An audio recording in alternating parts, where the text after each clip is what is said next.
Segundo domingo de Cuaresma, ciclo A, 8 de marzo del 2020.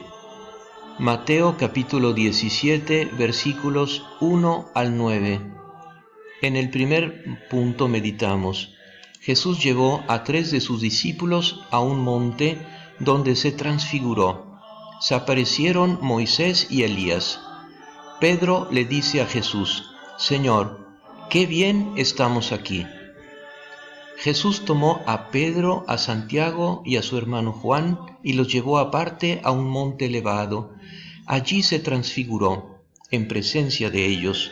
Su rostro resplandecía como el sol y sus vestiduras se volvieron blancas como la luz. De pronto se les aparecieron Moisés y Elías, hablando con Jesús. Pedro dijo a Jesús: Señor, qué bien estamos aquí. Si quieres, levantaré aquí mismo 3 carpas, una para ti, otra para Moisés y otra para Elías.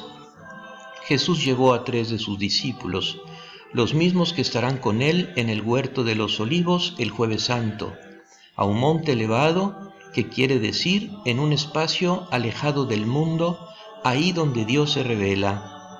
Jesús, después de haber dado el anuncio de su pasión y muerte por nosotros, los discípulos estaban tristes, desolados, y ahora los quiere consolar, animar su esperanza.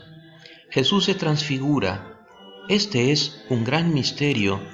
Es el central misterio pascual, es decir, el paso de Jesús de la muerte a la vida.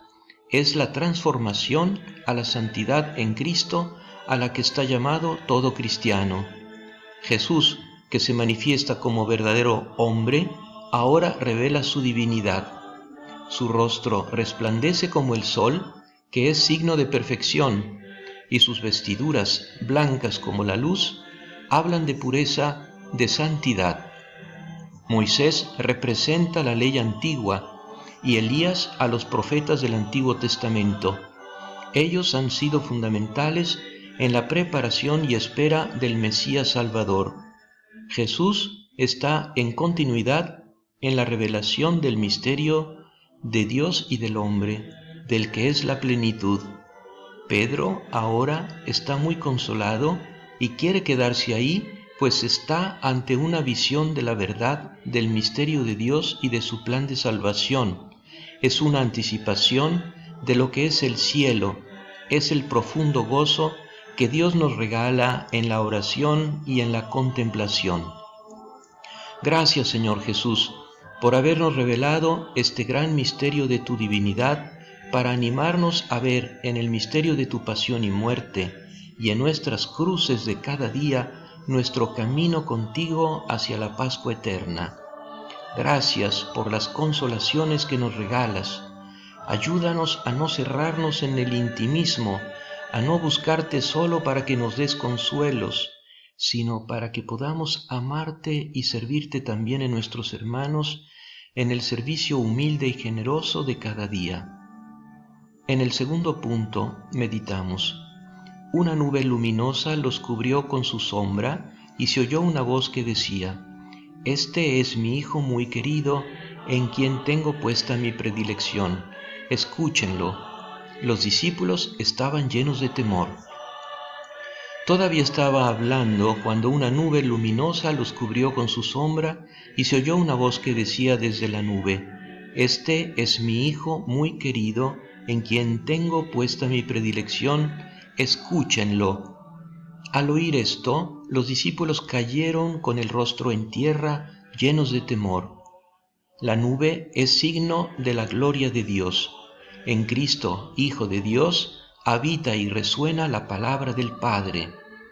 Este es el momento culminante de esta revelación.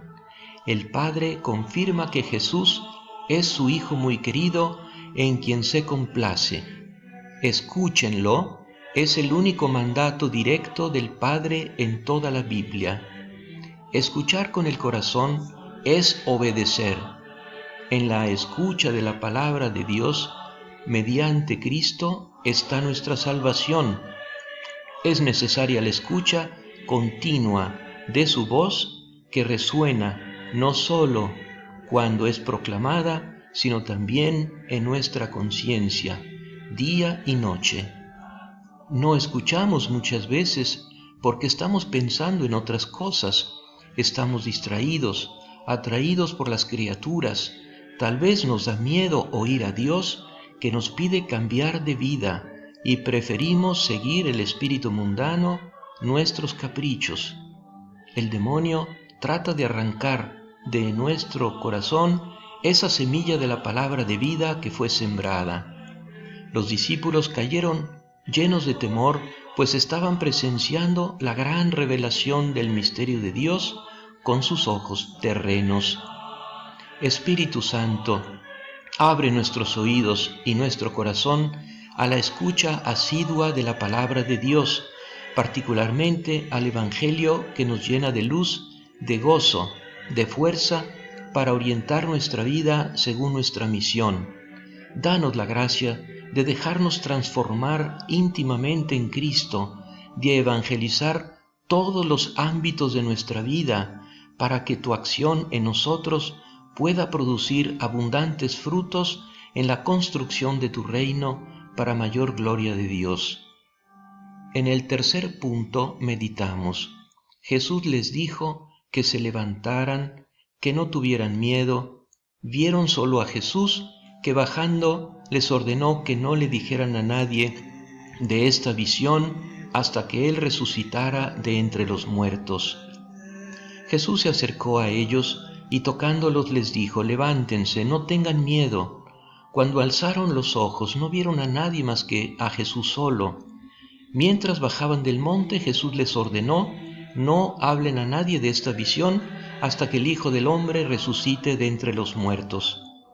Jesús les dice a sus discípulos y nos dice a nosotros que nos levantemos de nuestra situación para enfrentar la vida sin miedo, pues Él, que va a vencer al demonio, al pecado y a la muerte, está con nosotros para sostenernos y elevar nuestra vida hacia la santidad, hacia el cielo. Jesús impone silencio a sus discípulos sobre este misterio, pues no quiere adelantar su hora de morir por nosotros. Todavía tiene que seguir cumpliendo con su misión. María, causa de nuestra alegría, danos el gusto por la oración, por hacer de nuestra vida una vida de oración. Que no renunciemos a este privilegio, a este derecho de ser inspirados, consolados, fortalecidos e impulsados por el cielo para cumplir mejor nuestra misión. Acompáñanos en nuestra transformación a semejanza de tu muy amado Hijo Jesucristo, para que no nos desanimemos, sino que vivificados por la gracia divina, podamos animar a otros para amar y servir como Él nos enseña. Amén.